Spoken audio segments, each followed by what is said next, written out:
घने जंगलों से होता है, जहाँ एक बूढ़ी औरत विलियम विलियम चिल्ला रही थी, ऐसे जैसे वो किसी को ढूंढ रही हो। और फिर अचानक उसकी नजर एक जगह रुक जाती है। खुद भी वो सहम गई सामने नजर आने वाले मंजर की वजह से। वहाँ किसी जिस्म वाला भेड़िया एक इंसान को खा रहा था, और आज पूरे चांद की रात भी थी। फिर सीन कट होकर प्रेजेंट टाइम में हम विलो नामी छोटी बच्ची को देखते हैं, जो अपनी फैमिली के साथ शहर से दूर जंगल में बने एक घर में रहती है। उसका घर वाले सब अजीब थे। उसके घर में क्या चलता था उसे कभी मालूम नहीं हो सका। इसलिए आज हर चीज का पता चलाने के लिए वो अपने मॉम डैड का पीछा करते हैं, जो एक जानवर को गाड़ी में डालकर जंगल की तरफ निकले थे। इससे पहले कि वो कुछ देख पाती, अचानक उसके ग्रैंडपा वहाँ आकर उसे वहाँ से ले जाते हैं, ये कहते हुए कि रात होने वाली है, जंगल में खतरा बढ़ने वाला है।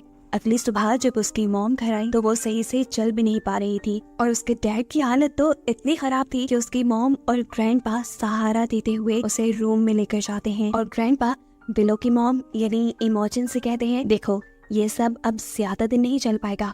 उनकी बातें विलो को और सोच में डाल गई थी कि आखिर उनके घर में होता क्या है। उसी रात में उसे अपने डैड के रूम से चिल्लाने की आवाजें भी सुनाई देती हैं, जैसे वो दर्द में हो। विलो जब उन्हें चेक करने गई तो एकदम से भयानक रूप में आकर उसके डैड ने उसी के ऊपर हमला कर दिया, और तभी उसकी आंख खुल गई। मतलब ये उसका बुरा ख्वाब था। सुबह होने पर उसने देखा कि इमोजिन उसके डैड का कोट धो रही थी, जो तकरीबन पूरा ही खून से लथपथ था। अब उससे रहा नहीं किया, उसने हिम्मत की और जाकर अपनी मॉम से पूछ लिया, मॉम यहाँ चल क्या रहा है।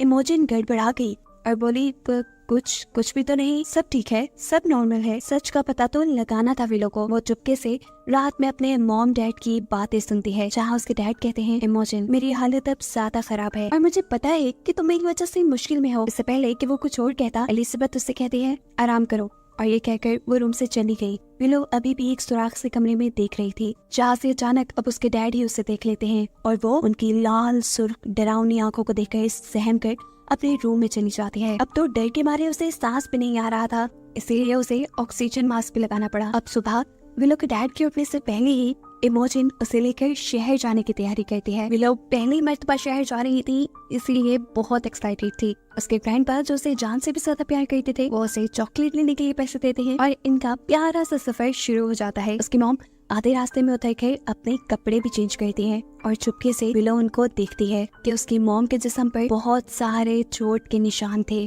खैर यहाँ उसकी मॉम ने उसे सख्ती से मना किया कि तुम मेरे कपड़े चेंज करने वाली बात घर जाके किसी को मत बताना, और सुनो आज मैं तुम्हें कार चलाना सिखाती हूँ। विलो की तो एक्साइटमेंट डबल हो गई थी। ये लोग शहर जाकर अपना काम करते हैं, विलो के लिए इमोजिन थोड़ी शॉपिंग करती है, और ये लोग घर आ जाते हैं, जहाँ आते ही इनका सामना विलो के डैड से होने पर ये दोनों ही सहम गई। और जब उसने देखा कि इमोजिन ने विलो को शॉपिंग भी करवाई है, तो वो मानो पागल ही हो गया। अपनी ही बेटी से उसका ड्रेस छीन लेता है वो, और उसे अजीब तरीके से सूंघने लगा। फिर दोनों के गले में जबरदस्ती हाथ डालते हुए वो उन्हें घर के अंदर ले गया, और कान में उसने बोला, देखो मैं तुम दोनों से बहुत प्यार करता हूँ, कभी छोड़ के ना जाना मुझे। ये रिक्वेस्ट कम धमकी ज्यादा लग रही थी। खैर अब कई दिन गुजर जाते हैं और दिखाया जाता है कि आज पूरे चांद की रात है।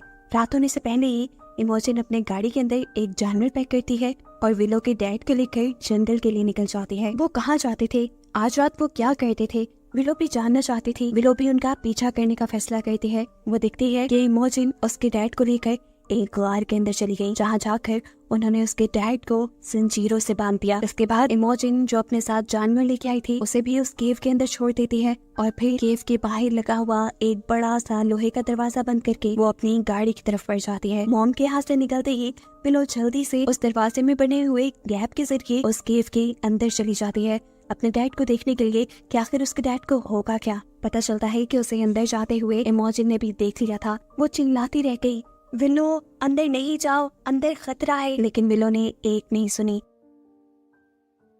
अब इमोजिन अपनी बेटी का पीछा करती है और उस केव के अंदर पहुंच जाती है, जहाँ जाकर देखने को मिलता है कि विलो ने कुछ भयानक देख लिया था, जिसे देखते ही वो बेहोश हो गई। इमोजिन जल्दी से उसे लेकर घर आती है और उसे उसका ऑक्सीजन मास्क लगाती है। यहाँ देखने को मिलता है कि आखिर विलो ने ऐसा क्या देख लिया था जिससे वो बेहोश ही हो गई। असल में उसने अपने डैड को एक भेड़िए में बदलते हुए देख लिया था, एक जानवर में बदलते देखा था, जहाँ पर उसके डैड की बॉडी अजीब बड़ी हो रही थी, नाखून बड़े हो रहे थे, उनकी स्किन फट रही थी, मुंह में बड़े बड़े से दांत उगाए थे, और एकदम से वो भेड़िए में बदल गए। यही देखकर डर कर वो होश में भी आ जाती है। अब उसे सच पता चल गया था कि आखिर उसके डैड के साथ क्या हुआ। अगली सुबह हमें पूरी फैमिली को डाइनिंग टेबल पे बैठे दिखाया जाता है। विलो के डैड ऐसी हालत में है जैसे वो पागल हुए हो, और विलो तो कल वाले वाकये के बाद बहुत घबराई हुई थी, लेकिन इमोजिन तो ऐसे बैठी थी जैसे कुछ हुआ ही ना हो।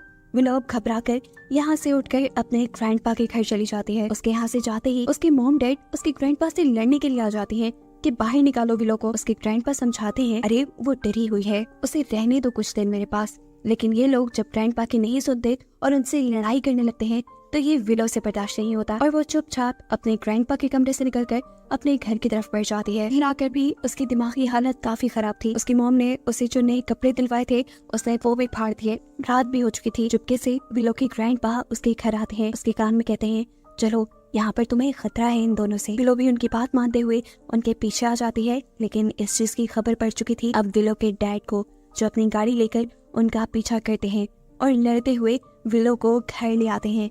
अब तो इमोजिन को भी लग रहा था कि उसके डैड ने उसकी बेटी को किडनैप किया। इससे गुस्से में वो अपने डैड से कहती है, बस अब आप कभी मेरे घर नहीं आएंगे। उसने तो ये कहकर अपने कमरे का दरवाजा बंद कर दिया। लेकिन अब विलो और भी ज्यादा उदास हो गई, क्योंकि एक उसके ग्रैंडपा ही तो थे जो उसे अच्छी तरह समझते थे। उसका मूड ठीक करने के लिए अब उसके डैड उसे लेकर जाते हैं उसी केव में जहाँ पर विलो ने उसे भेड़िया बनते हुए देखा था। इस केव में आकर वो घबरा गई। उसे लग रहा था कि उसके डैड उसे नुकसान पहुंचाएंगे, लेकिन ऐसा नहीं था। उसके डैड बस उसे अपनी जिंदगी का बहुत बड़ा सच बताने आए थे। वो एक कहानी सुनाते हैं अपनी ग्रैंडपा की, जो एक बहुत ही अच्छे इंसान थे, लेकिन हर बड़े चांद की रात पे पता नहीं उन्हें क्या हो जाता था, वो सब कुछ छोड़ छाड़ कर जंगल में चले जाते थे। असल में वो एक वेयरवुल्फ थे। हर बड़े चांद की रात को वो एक भेड़िए में बदल जाते थे।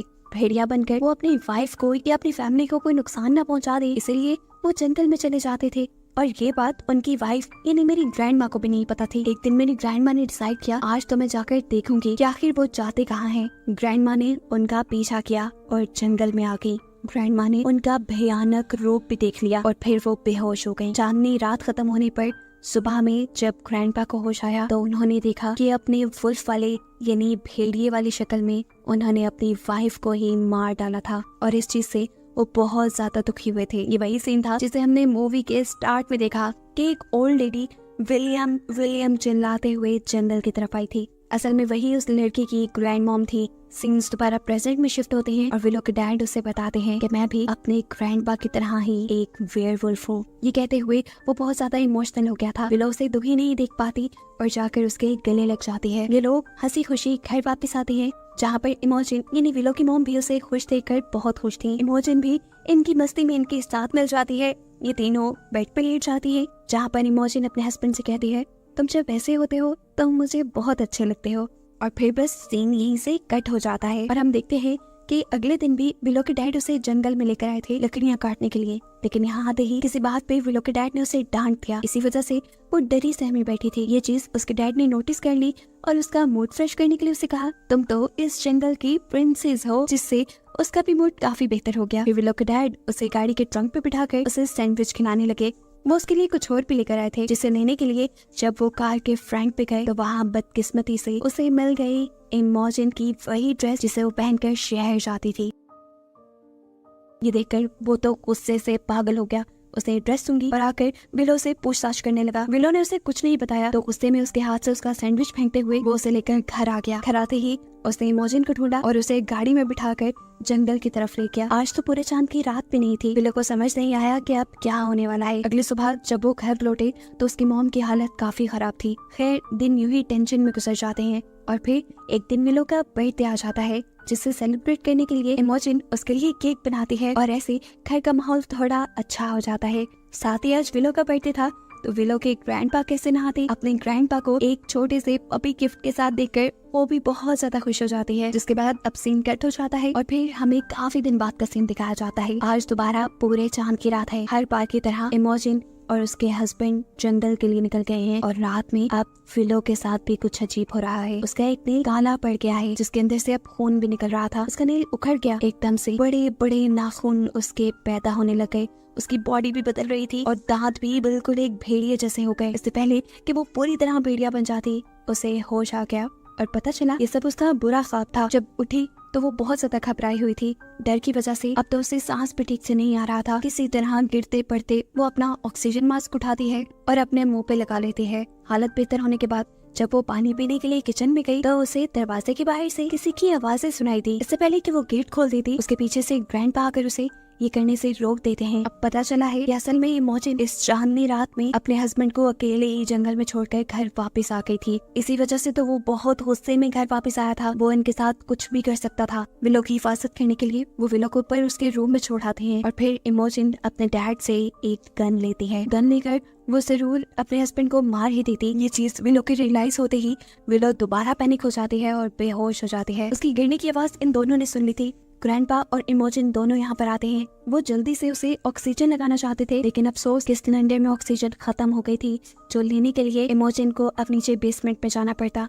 बाहर आए हुए खतरे की परवाह ना करते हुए वो बेसमेंट की तरफ बढ़ती है। वो जब सिलेंडर को लेकर वापस ऊपर कमरे की तरफ बढ़ ही रही थी कि गलती से उसके पॉकेट से गन भी गिर गई। बाहर अभी भी इमोजिन का हस्बैंड जोर जोर से दरवाजा नॉक कर रहा था। गुस्से में तंग आकर इमोजिन जोर से चिल्लाती है और कहती है, बस भी कर दो, चले जाओ यहाँ से। ऊपर विलो की सांस भी रुक रही थी। ग्रैंडपा इमोजिन को आवाज देते हैं और वो सब कुछ छोड़ छाड़ कर अब ऑक्सीजन सिलेंडर लेकर ऊपर आ जाती है। ये लोग विलो को ऑक्सीजन लगाते हैं और तभी इन्हें फील होता है कि अब नीचे इनके घर में कोई घुस आया है। कोई कौन? विलो के डैड ही होंगे ये। इमोजिन गन के साथ नीचे पड़ना चाहती थी, लेकिन तब उसे रियलाइज हुआ कि गन तो उसने कहीं खो दी। तब ग्रैंडपा अकेले ही नीचे जाने का फैसला करते हैं, जबकि इमोजिन विलो को लेकर एक कबर्ड के अंदर छुप जाती है। ग्रैंडपा जैसे ही नीचे आए तो वो लड़का बहुत ही ज्यादा गुस्से में था। उसने दोनों हाथों से ग्रैंडपा को उठाकर उछाला और ग्रैंडपा जाके एक दीवार में लगे हुए सींग वाली हैंगिंग्स पे लग गए। वो सींग पूरी तरह ग्रैंडपा के जिस्म के अंदर स्टैब हो गए। ये करने के बाद अब वो गुस्से में ऊपर गया इमोजिन को ढूंढने के लिए, जो कबर्ड में छुपी हुई थी। विलो को भी ठीक उसी टाइम होश आया। इससे पहले कि वो डर से चिल्ला देती, इमोजिन उसके मुंह पे हाथ रख लेती है। वो बहुत ही ज्यादा डरी हुई थी कि कहीं उसका हस्बैंड उसे देख न ले, लेकिन वो यहाँ पे किसी को ना पाकर इस कमरे से चला गया और मौके का फायदा उठाते हुए ये भी कमरे से निकल गई। अब जल्दी से इमोजिन विलो को गाड़ी में बिठाती है और उसे कहती है, अगर 2 मिनट तक मैं ना आई तो तुम ये गाड़ी लेकर यहाँ से भाग जाना और जब तक सूरज ना उगे तब तक इस गाड़ी को चलाते रहना। मैं तुम्हारे ग्रैंडपा को लेकर आती हूँ। या इमोजिन जल्दी से घर आती है और अपने डैड को उन सींगों के ऊपर से उतारती है। वो बहुत ज्यादा दर्द तकलीफ में थे। बहुत मुश्किलों से वो उन्हें लेकर बेसमेंट तक आई। वो इससे पहले कि यहाँ से निकल जाते इन्हें ऊपर किसी की आहट महसूस होती है। मतलब ये कि इमोजिन का हस्बैंड अभी गया नहीं था, वो इन्हें यही कहीं ढूंढ रहा था, ठीक बेसमेंट के ऊपर। ये लोग बिल्कुल चोर नहीं कर रहे थे, लेकिन गलती से यहाँ पर इमोजिन का हाथ आ गया एक ट्रैप के अंदर और उसने जोर से चीख मारी। उसके चीखने से उसके हस्बैंड को उनकी लोकेशन का पता चल गया और वो फिर फ्लोर को तोड़ते हुए ही बेसमेंट में आने लगा। इससे पहले कि वो फ्लोर को तोड़कर बेसमेंट में पहुंच जाता, ये लोग तेजी से इस बेसमेंट से बाहर निकलने की कोशिश करते हैं, लेकिन बेसमेंट के आगे एक जेल की तरह का गेट लगा हुआ था जो इनसे खुल नहीं रहा था। बाहर भी लोग जो इनका इंतजार कर रही थी वो होशियारी दिखाती है और कार के साथ लगे हुए हुक को उस गेट के अंदर फंसाकर फौरन कार चला देती है, जिससे वो गेट खुल जाता है। इमोजिन जल्दी से अपने डैड को उठाकर इस कार में बिठाती है। अभी तीनों यहाँ से भागने ही वाले थे, लेकिन गाड़ी स्टार्ट होने का नाम ही नहीं ले रही थी। तब इमोजिन के डैड यानी ग्रैंडपा नीचे उतरते हैं और इमोजिन से कहते हैं, तुम विलो को लेकर सेफली यहाँ से जाओ, मैं यहाँ सबको संभालता हूँ। तब वक्त नहीं है। ये दोनों अब कार से उतरकर जंगलों की तरफ भागने लगी थी। तभी अचानक किसी ने पीछे से विलो को उठा लिया। ये कोई और नहीं, उसके डैड ही थे जो जंगल में छुपे हुए उनका इंतजार कर रहे थे। वो उसे अपनी केव के अंदर ले गए और इमोजिन घबरा गई कि पता नहीं अब उसके बेटी के साथ क्या हो जाएगा। इमोजिन चीखते हुए उसके पीछे आती है और अब पहली मर्तबा हम विलो के डैड को एक भेड़िए की शक्ल में देखते हैं। उसकी गोद में विलो थी जो बेहोश हो चुकी थी पैनिक होकर। अपनी बेटी को बचाने के लिए यहाँ पर इमोजिन होशियारी दिखाती है और लड़ने के बजाय प्यार का हथियार इस्तेमाल करती है। वो उस भेड़िए का मुंह पकड़ के कहती है, सुनो, देखो, हम तुम्हारी फैमिली हैं और हम तुमसे बहुत प्यार करते हैं। ये सुनते ही उसे भी जैसे कुछ याद आने लगा था। अपनी फैमिली के साथ बिताए हर अच्छे लम्हे याद आने लगे थे। वो थोड़ा रिलैक्स भी हो गया था, इसलिए उसने विलो को छोड़ भी दिया। विलो अब इनसे दूर हो गई थी। दूर वो अपनी मॉम का इंतजार कर रही थी कि कब वो ये सब कुछ ठीक करके आएंगी। यहाँ उसका हस्बैंड यानी भेड़िया जो पहले अच्छी चीजें याद कर रहा था, अचानक उसे वो बात याद आती है जब ये तीनों बेड पे लेटे हुए थे और इमोजिन ने उसे कहा था कि तुम मुझे ऐसे बहुत अच्छे लगते हो। ये बात सुनते ही इमोजिन के हस्बैंड बहुत ज्यादा गुस्सा हो गया था। उसने इमोजिन को पकड़ा और वो इमोजिन को मारने लगा। उसने पूछा, ऐसा होता हूँ का क्या मतलब पिछले सीन में जब हमने देखा था कि सब अच्छा चल रहा था तब भी कुछ अच्छा नहीं था। यही चीज अभी भी उसे याद आ जाती है और इसी चीज का गुस्सा वो इमोजन पे निकालने ही वाला था कि यहाँ विलो के पाँव के जरिए एक लैंप नीचे गिर गया और वहाँ आग लग गई। इस टाइम विलो ने अपने मुंह पे ऑक्सीजन लगाई हुई थी। इस आग को देखकर विलो को अपनी मॉम को बचाने का एक आइडिया आता है। वो अपना ऑक्सीजन मास्क उतारती है और ऑक्सीजन सिलेंडर के जरिए उस आग को भड़काकर उस भेड़िए की तरफ यानी अपने डैड की तरफ कर देती है, जिससे उसके डैड जलकर मर जाते हैं और ये लोग फाइनली इस मुसीबत से बाहर निकलते हैं। इस भेड़िए के मरने के साथ अब इनकी जिंदगी आसान होने वाली थी। मूवी के लास्ट सीन में दिखाया जाता है कि विलो एक भेड़ियों पे लिखी बुक पढ़ रही थी और उसकी मॉम पैकिंग कर रही थी ये घर छोड़ने के लिए। जाने से पहले विलो जब अपना घर देखती है तो उसे बहुत से फ्लैशबैक्स आते हैं अपने डैड के, हर उस वक्त के जब उसने विलो और इमोजन को टॉर्चर किया था और उस आखिरी वक्त का भी जब विलो के डैड विलो और उसकी मॉम को मारने ही वाले थे और अपनी मॉम को बचाने के लिए विलो ने उसे ही जलाकर मार डाला। इस टाइम फ्लैशबैक में देखने को मिलता है कि उसके डैड कोई भेड़िया नहीं थे जो ये सब कर रहा था, वो सिर्फ एक साइको इंसान था जिसे बस अपनी फैमिली को टॉर्चर करने में मजा आता था। इसीलिए विलो की इमेजिनेशन में पूरी मूवी के अंदर हम उसे एक भेड़िए के रूप में देखते रहे। वो अपने डैड को एक भेड़िया ही समझती थी जो असल में एक पागल इंसान था और उससे अब ये लोग छुटकारा पा चुके थे और अपनी नई जिंदगी शुरू करने वाले थे, जिन्हें दिखाते हुए ये कहानी यही खत्म हो जाती है।